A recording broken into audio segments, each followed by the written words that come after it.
Our story begins in 1979, far from the conflict's end, introducing us to a dangerous but familiar world, the life of the foreign correspondent.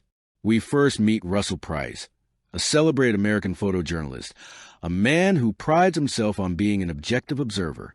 His creed is simple: I don't take sides, I just take pictures. His camera is his shield, and he believes that detachment is the only way to survive the wars he documents. Russell is in the middle of a conflict in Chad, capturing chaos with an artist's eye. It is here he has a brief, unsettling encounter with a mercenary he knows named Oates, a fellow American whose casual involvement in the violence serves as a grim foreshadowing of the moral ambiguities Russell will soon face. We then pivot to the personal drama at a Bon Voyage party in a less dangerous location. Russell is attending a send-off for his best friend, Alex Grazier, a veteran TV reporter who is moving to New York to take a high-profile, safer job as a news anchor. The underlying tension is palpable.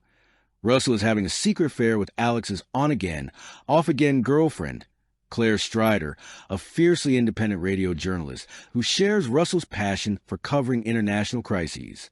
Alex leaves for New York, leaving Russell and Claire to travel to their next assignment, Nicaragua. The country is in the final, volatile days of the revolution against the long-standing and brutal regime of President Anastasio Somoza. This is a story that will challenge everything Russell and Claire believe about their neutrality. They know that in Nicaragua, the political stakes are higher, and the line between observer and participant is perilously thin. Russell and Claire arrive in Managua, joining the mass of international journalists, the press corps, all focus on documenting the struggle between Somoza's National Guard and the Sandinista rebels.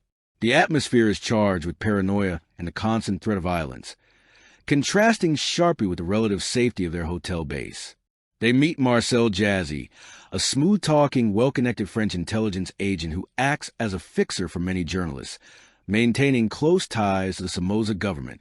Jazzy is a cynical figure who helps the journalists navigate the military's bureaucracy, but subtly guides their perceptions, highlighting the government side of the story. During their early reporting, Russell's initial detached approach starts to crack. He is briefly arrested and thrown into a cramped, chaotic jail for no legitimate reason, experiencing firsthand the arbitrary power of the regime. The brief taste of oppression shifts his perspective from that of an academic observer to a vulnerable victim of the state. Jazzy tips him off, suggesting that instead of following the rest of the press corps to Masaya, they should look for action in Leon. Following the lead, Russell and Claire travel into the heart of the conflict.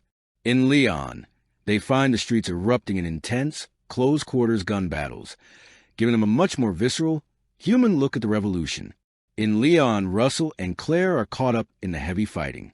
Russell's lens starts to focus on the human cost of the war, particularly the young people fighting for the rebels. He encounters a youth named Pedro, a determined rebel who asks Russell to deliver a baseball to his idol, MLB player Dennis Martinez, a subtle act that personalizes the revolution for the hardened photographer. The journalists witness an intense rooftop gun battle. In the aftermath, Russell unexpectedly runs into the mercenary Oates again, who is now fighting alongside the Somoza regime. Oates' casual presence on the government side confirms the dark, amoral undercurrents of the conflict and further complicates Russell's view of the war. The closer Russell and Claire get to the action, the deeper their sympathy for the Sandinista cause grows, cementing their emotional and professional partnership. Claire, using her radio work, is already leaning toward the rebels, while Russell, through his photos, is beginning to feel a powerful, almost activist impulse. Russell begins to realize that Somoza's regime, facing dwindling U.S. support, is desperately trying to control the narrative. The crucial, elusive figure in this conflict is Rafael, the inspirational, unphotographed rebel leader. Somoza has repeatedly tried to claim Rafael as dead, but the rebels continue to rally in his name. The question of Rafael's existence becomes the key to the revolution's momentum. Driven by the need for a definitive story, Russell and Claire arrange a highly dangerous, secret meeting. They are led by Sandinista contacts deep into a remote rebel stronghold, believing they are about to get the first-ever interview and photograph of Rafael.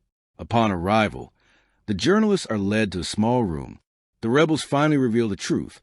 Rafael is indeed dead. He was killed days earlier. His body is laid out, proof that Somoza's claims were correct. This is the moment of crisis. The rebels, devastated but determined, present Russell with an impossible, unethical request. They know his photos hold incredible power. They ask him to use his skill to fake a photograph of Raphael, making him look alive, believing this single image will be enough to sustain the rebellion and prevent further U.S. aid from propping up the dictatorship. Russell grapples with his journalistic oath. I don't take sides, and the moral weight of the rebels' plea. Claire urges him to consider the human stakes. The fake photograph could save thousands of lives and topple a corrupt regime. In a dramatic shift from his core belief, Russell makes a choice.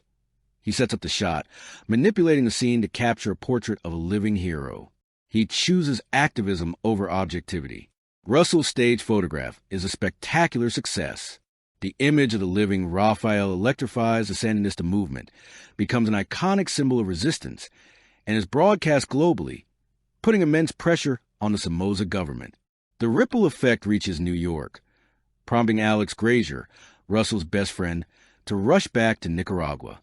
Alex is chasing the biggest story of his career, the exclusive on-camera interview with the elusive Raphael, an interview that will guarantee his news anchor job. Upon his return, Alex meets with Russell and Claire.